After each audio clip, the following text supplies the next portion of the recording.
I don't think Mihlali is going to beat the attention-seeking allegations that she is an attention seeker.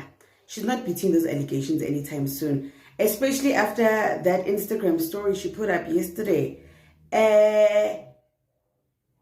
Maybe that's why she calls herself a hot topic. How do I know what that means? Nobody knows what it means, but it's provocative. It gets the people talking. And before we get into today's video, I have the amazing Ntsako, who has a cooking channel from cooking to baking. I saw a recipe on an egg sandwich, guys. That looks so mouth-watering. I haven't tried it yet. I can't yet. But she is also a social worker, which means she has videos on her career as a social worker, videos on adoption, videos on becoming a foster parent, educational, and making us feel full at the same time. Ntsako. Hey management, hey Sins, thank you so much for this opportunity. In my channel, we cook, we bake. Please come check it out. I hope you like it. Thank you. I am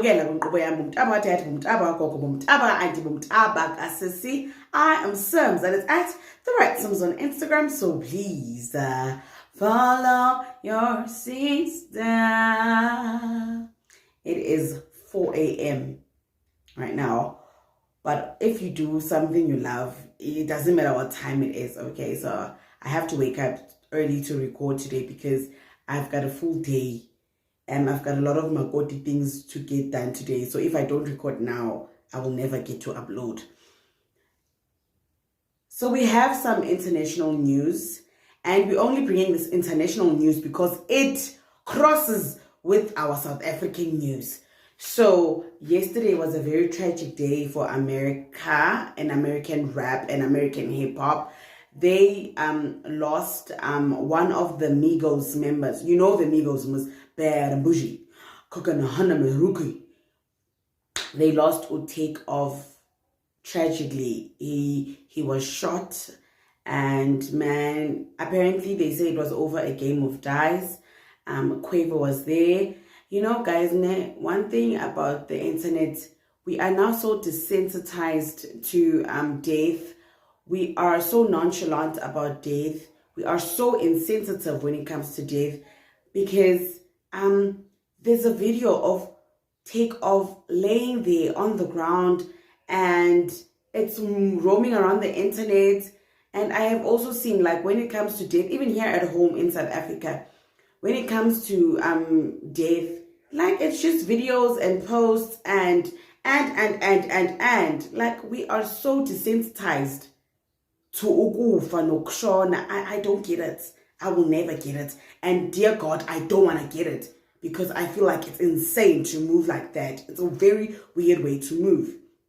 Speaking of weird, our sensational influencer, content creator, my colleague here on YouTube, Mihlali Ndamase, as she calls herself, Hot Topic Ndamase, with regards to Takeoff's death, she first posted a story that said, oh wow, this is really, really sad. You know, as everyone was posting, this is sad.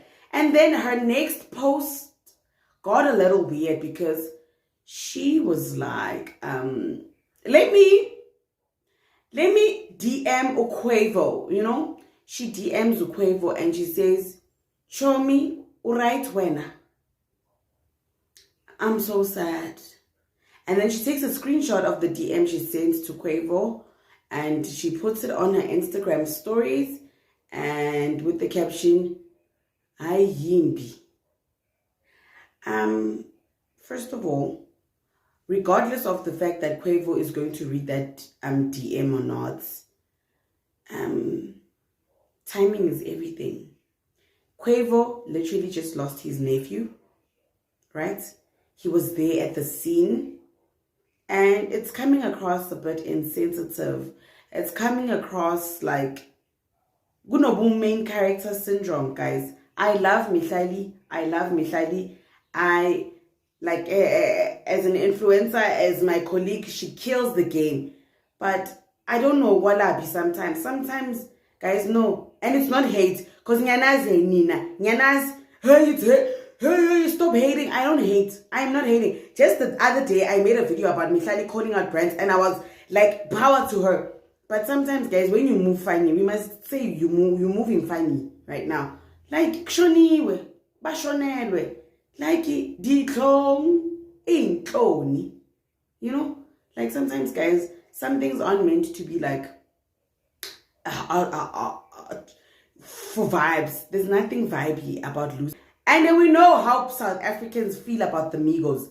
We know, especially South African girls, we know how they feel about the Migos. Guys, remember when the Migos was here in SA for a tour?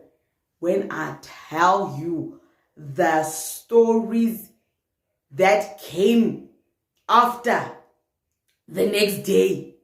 Yes. I think even Lanzigama and Shamiso, when they used to be friends, they caught some heat because they were like, you guys ended up at the hotel with the Migos.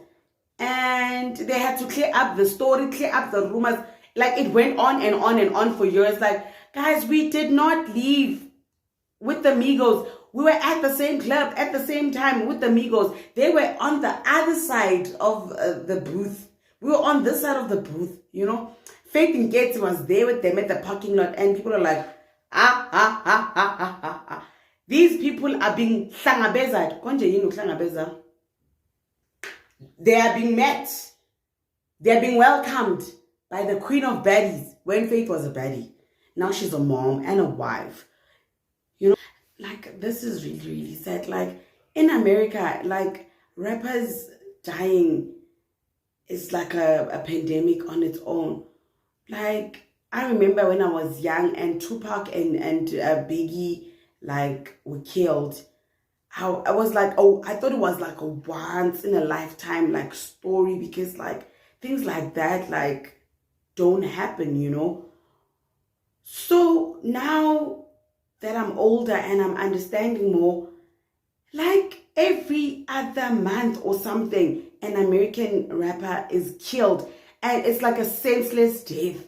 Like, when you hear that he was shot over a game of dice, I'm like, Njani, like, what is going on in that side? You know, Takeoff was only 28 years old. He was born in 1994.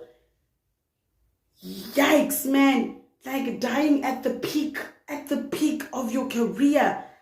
And the thing is, you know what the most painful thing about Takeoff's death is? He is literally the most unproblematic one. He's literally in studio, he's performing, he's to himself. He just keeps to himself. It always be the good ones. I really don't understand how. I'm not saying anyone else deserves it, but Takeoff. Oh, Takeoff, Rocker, Takeoff. The only time I see Takeoff is when he's doing an interview, is when he's rapping. It's only like for good things. Hi, I'm really shooketh. I in a dozen shook. I'll never be as shook as Ricky Rick because that one is home ground. But I shock in a dozen is shocking.